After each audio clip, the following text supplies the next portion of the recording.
Hey guys, welcome back to Fantasy Tips. My name is Julian, and in this episode we're going to be continuing the series of videos that we started up with that last video about the Anaheim Ducks, talking about each NHL team, breaking down their players, and talking about all their noteworthy players and if I think that you should draft them. In this video, obviously, we are talking about the Arizona Coyotes. And now, while Arizona doesn't have a very good team this year, they still have some players that are worth considering in fantasy. Last year, Clayton Keller and Schmaltz had really great seasons.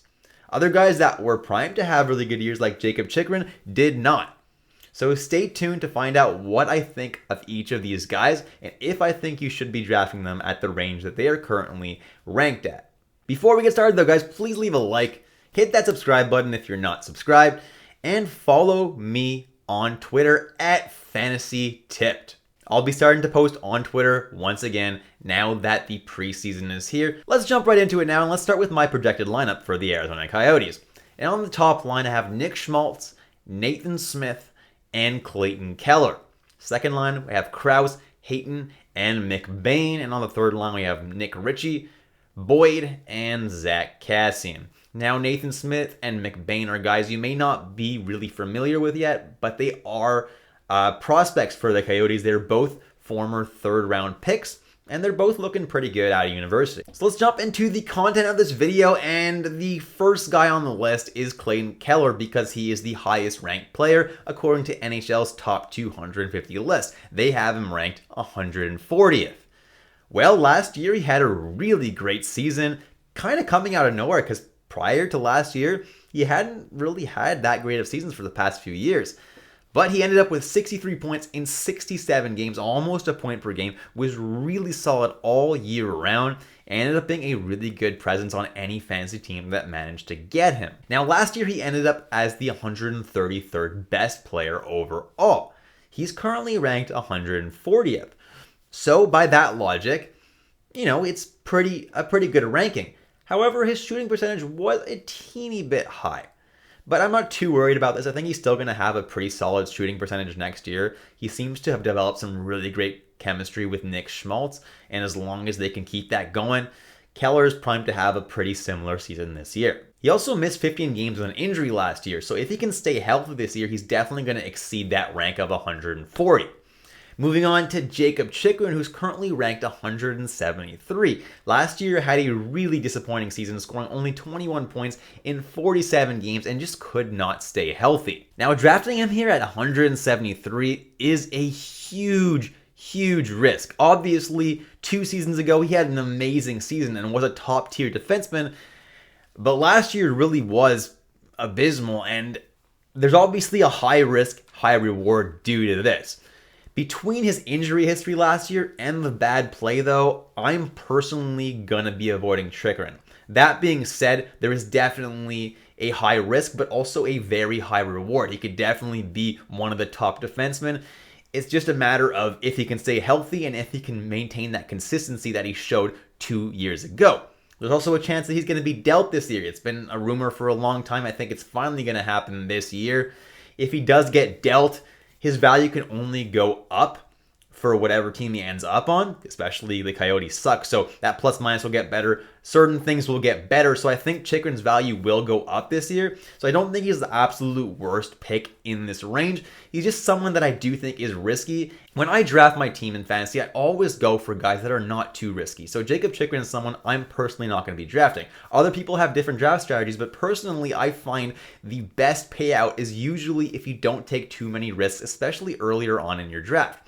That's why I like to go for guys that are later in the draft but have potentially really high reward but are going late, so the risk is pretty minimal. For example, Schmaltz. He's currently ranked 212th in the draft, which is pretty freaking late, and at this range, he has insane value. He had a really rough start to the year last year, scoring only 11 points in his first 20 games, which isn't great, but he found his game in the second half of the year and developed incredible chemistry with Clayton Keller and was over a point per game from February onwards. In this draft range at 212, there is no one at all with the potential that he has to have a huge season. I think Nick Schmaltz is one of the best picks this year if he does end up going in this range, because I mean, if he can maintain even somewhat close to what he did last year, he's going to be an absolute steal. Obviously, guys, I see that his shooting percentage was 18.7%, so yeah, it was a little bit high, but I don't think it's going to drop too much, especially if he can maintain that chemistry with Keller. He should still be able to maintain a pretty solid pace, and at this ranking, guys, he's definitely worth the risk. Next is Lawson Crouse, and he had a surprisingly good year last year. In hitting points leagues, he finished as the 205th best player overall. And he missed a good amount of games last year. The dude missed 17 games and was still ranked just outside of the top 205. That's pretty good. His main value is with hits. He was 37th in the league in hits per game, but he does bring a little bit more than that. He's going to be on that second line this year and potentially on the top power play in Arizona as well. So there definitely is some offensive upside there, but I definitely wouldn't draft this guy in leagues that don't count hits, because that's where he really gives you that safe floor night in and night out, because he does hit a decent amount. Now, if he can stay healthy, this guy was actually 133rd in terms of points per game last year. So if he can stay healthy the full 82 games, he's going to give you some pretty nice value. But unfortunately, he is injury prone and hasn't been healthy in any of his last few seasons, fully healthy at least. And that's why I don't think he's really worth drafting that much ahead of here, and I'm definitely not drafting him in leagues that don't count hits. Moving on to Shayne Gostisbehere, and he's actually not ranked in NHL's top 250 list. And he actually hit over 50 points last year, ended up with 51 points in a full 82 game season. How is a 50-plus point D-man not ranked in NHL's list? I'm not really sure. He was the guy seeing all the top power play time in Arizona this year and could be seeing all that top power play time once again this year. Even when Chychrun was healthy, it was Gostisbehere seeing the PP1 time because he was the better defenseman. Now, obviously, it's possible that Chychrun really has an amazing showing in training camp and Gostisbehere gets relegated to PP2. In that case, Gostisbehere is a little bit less valuable, but do remember, guys, that Chychrun probably is going to be dealt at some point this year, so Gostisbehere will regain that top power play spot at least at some point. I think Gostisbehere should be ranked somewhere in the mid-200s somewhere, because he is someone that does have that potential and could put up a nice season again this year. Obviously, that plus-minus won't be good once again this year. Was a minus 23 last year, and he's not very good defensively, so I'm not expecting that to change too mumuch, but he's someone that definitely couldn't put up, like you saw last year, a 50-point season. And then I have Karel Vejmelka, and he had a pretty solid year last year, everything considered. He had an .898 save percentage, which is nothing too spectacular, but considering that he played for the terrible Arizona Coyotes, honestly, that wasn't so bad. He actually looked pretty good when he played. And guys, I'm not necessarily recommending drafting Karel Vejmelka, but if you're desperate for a goalie late in a draft, last year in points-based leagues, he was ranked the 210th best player, which is pretty good. And he doesn't really have any backup competition. His backup is rookie Prosvetov, and Prosvetov doesn't have a whole lot of experience in the NHL, so Vejmelka is really going to be the guy getting the vast majority of the starts in Arizona. And so in points-based leagues, that's the kind of guy that you want, a guy who's going to get a lot of starts, and even if he doesn't necessarily get wins, he's going to get some saves, and that's going to help you in points-based leagues. Now, in categories leagues, I'm staying far away from Vejmelka because he's not going to put up solid save percentage numbers, he's not going to put up solid goals against average numbers, and he's not going to get a whole lot of wins. So I'm not going to go near him in categories leagues, but in points-based leagues where saves count as points, Vejmelka is definitely not a terrible option.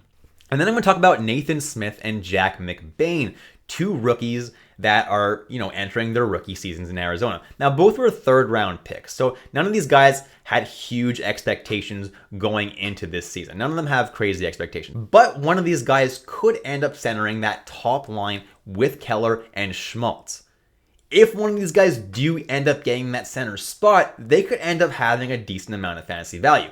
Now, Travis Boyd had that spot last year, and he pretty much had no fantasy value. So it is possible that if these guys are anything like Travis Boyd, they're not going to have that much value. But these guys are definitely guys to look out for, considering that they do have that potential to put up some solid points, playing on a top line and maybe even a top power play. Definitely guys I'm not drafting, but guys I'm keeping a very close eye on in case they start having some really solid chemistry with Keller and with Schmaltz. And then last but not least, I have Ritchie, who had a really bad year last year with Toronto.